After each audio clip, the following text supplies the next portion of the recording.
China and Saudi Arabia are challenging the U.S. in the Middle East and changing the dynamics of global politics. While the U.S. has enraged its Gulf friends by appearing to give up on morals, limiting military supplies, and chilling relations, Saudi Arabia's king-in-waiting Crown Prince Mohammed bin Salman, popularly known as MBS, has found a similar spirit in China's leader Xi Jinping. Both are bold, assertive, willing to take risks, and seemingly share unsated ambition.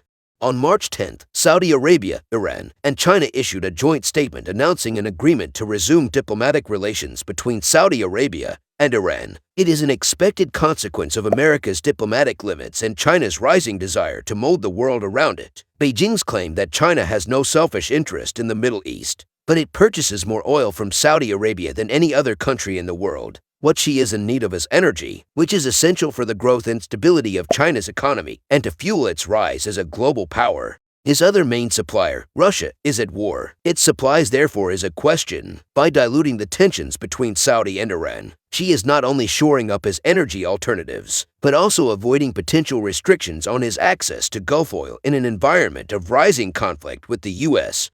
Iran has agreed to participate since China has a powerful economy. Imagine a country suffering under the weight of international sanctions, feeling the economic pain and seeing no end. There enters China, the economic powerhouse of the East. With its booming economy and vast resources, it holds the key to Iran's financial relief. In a move that could change the course of history, Iran and China sign a monumental trade deal worth a staggering $400 billion over 25 years. This deal is not just about money, it's about survival. Iran's oil is a precious commodity that China needs, and in exchange, Iran gets the much-needed funds to ease the burden of the sanctions. It's a win-win situation, and both countries are eager to see it through. The supreme leader of Iran, Ali Khamenei, recognizes the significance of this partnership. He sees it as a shift in the balance of power, with the East rising to challenge the West. And who can blame him? With China's economy, anything is possible. Saudi Arabia has also agreed since a war with Iran would devastate the Saudi economy and affect MBS's drive for regional domination. So, he came up with a plan. Instead of looking outward for solutions, he turned inward and invested robustly in his country's future. He knew that the key to his bold visions was to create a stable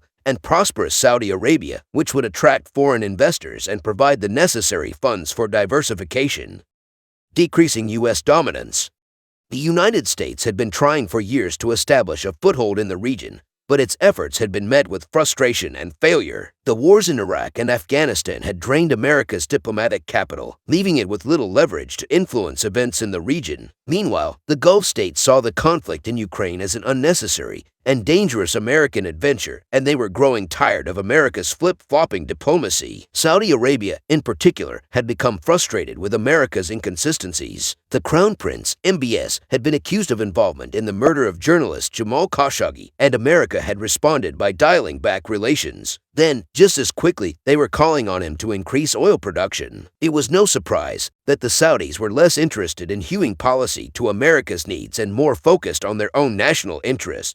And with Joe Biden's recent visit to Saudi Arabia, the situation only grew more tense. Biden promised not to leave a vacuum in the region, but it seemed like the others were already walking away from him. However, the United States is the perfect example for how complex the world can be, and how even the most powerful nation on earth can struggle to maintain its influence. But it's also a reminder that in the end, it's the national interests of each country that ultimately drive their actions.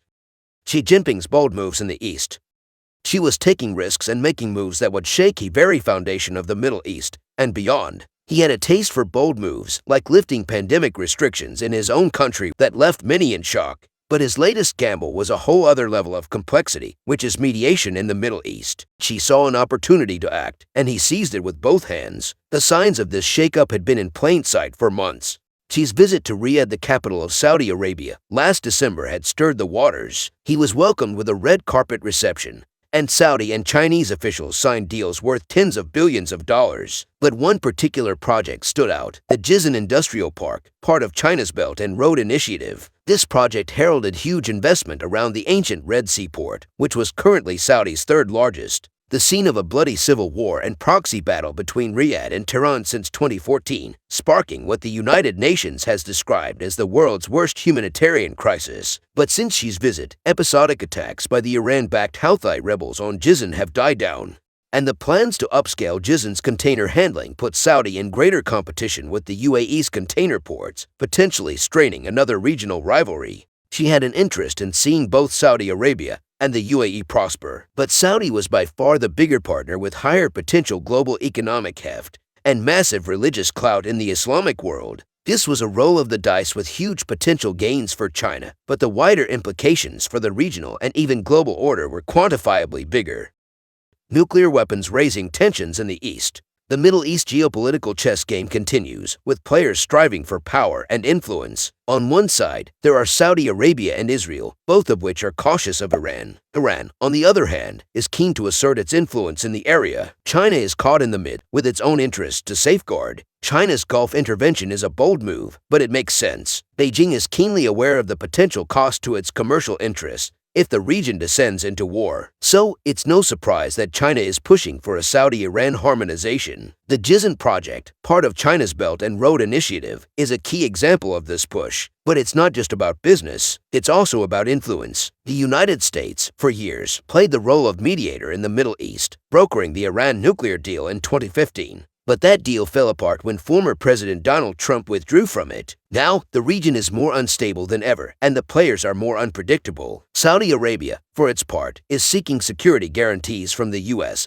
and help in developing a civilian nuclear program. But it's also moving closer to Tehran, which could complicate matters for Israel. While both Saudi Arabia and Israel are opposed to a nuclear-armed Iran, only Benjamin Netanyahu, the Prime Minister of Israel, seems ready to confront Tehran. The race to nuclear weapons capability is on, and it seems Iran is sprinting ahead. Despite U.S. efforts, Tehran has breached the limits of the JCPOA and produced almost weapons-grade uranium. This has left Washington struggling to restore its diplomatic image and convince the world of its commitment to the cause. Enter Xi Jinping, who sees an opportunity to take the lead on global diplomacy. He's playing the long game. Israeli Prime Minister Benjamin Netanyahu is struggling to keep up. He's already facing massive domestic pressure over his proposed judicial reforms and spiking tensions with Palestinians. Now, he's facing the reality that his policy of confrontation with Iran is leaving him increasingly isolated. With China and Saudi Arabia moving towards diplomacy, Netanyahu may need to rethink his approach to regional security. It's a delicate balance, and one that China is trying to navigate. By promoting diplomacy and improving ties with Tehran,